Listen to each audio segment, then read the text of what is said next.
For more perspective on what Moon Jae-in's victory in Seoul could mean for the country, I spoke to Professor Stephan Haggard, director of the Korea Pacific program at the University of California in San Diego. He talked about the top issues at hand for the president-elect.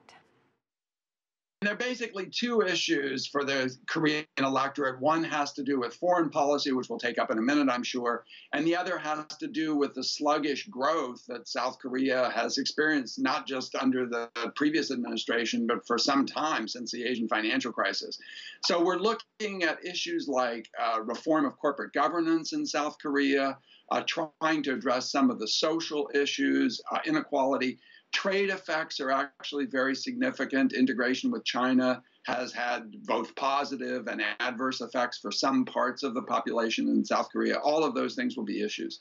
Do you expect any drastic changes as far as reshaping the country's economic policies? As we heard Jack Barton say, youth unemployment, a tremendous problem in this country.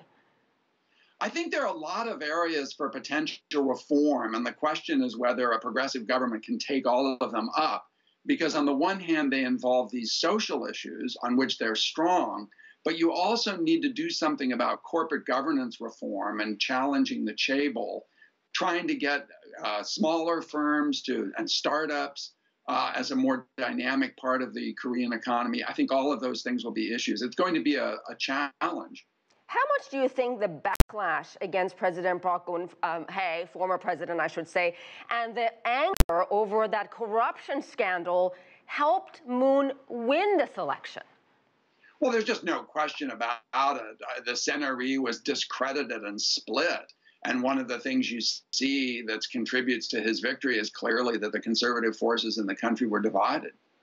Let me move on to foreign policy. Moon's rather moderate approach when it comes to DPRK says he's open to dialogue. He has also spoken out very publicly against a U.S. deployment of the anti-missile defense system THAAD, a stark U-turn, Stephan, from the previous administrations. First of all, in your opinion, could this mark closer relations with China? Because technically, this is China's position. They have spoken very much so against THAAD, and they've called for peaceful negotiations with DPRK.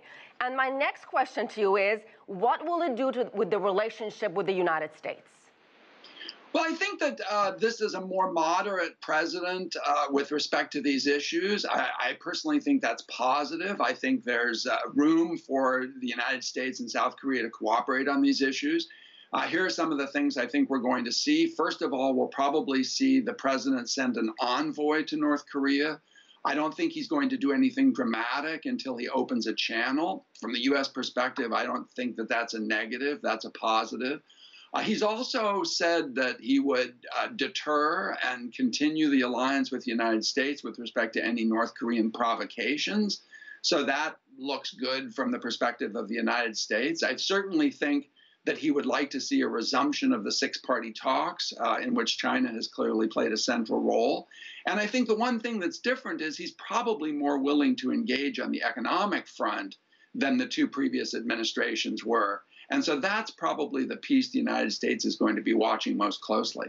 And in the days and weeks ahead, what will you be looking for in Moon's administration and in terms of foreign policy issues as well as domestic issues? I think the main thing I'm going to be looking at, because of the interest in the foreign policy side, is really whether the North Koreans show an interest in a meeting with a South Korean envoy. This is something which China and the United States, I think, would both have an interest in hearing. What would the North Koreans be willing to say and do with respect to South Korea? Is there an independent North-South channel? Can that help get us back to talks? Those are the type of things I'd be looking for. All right, we'll leave it there. Stephan Haggard, thank you so much.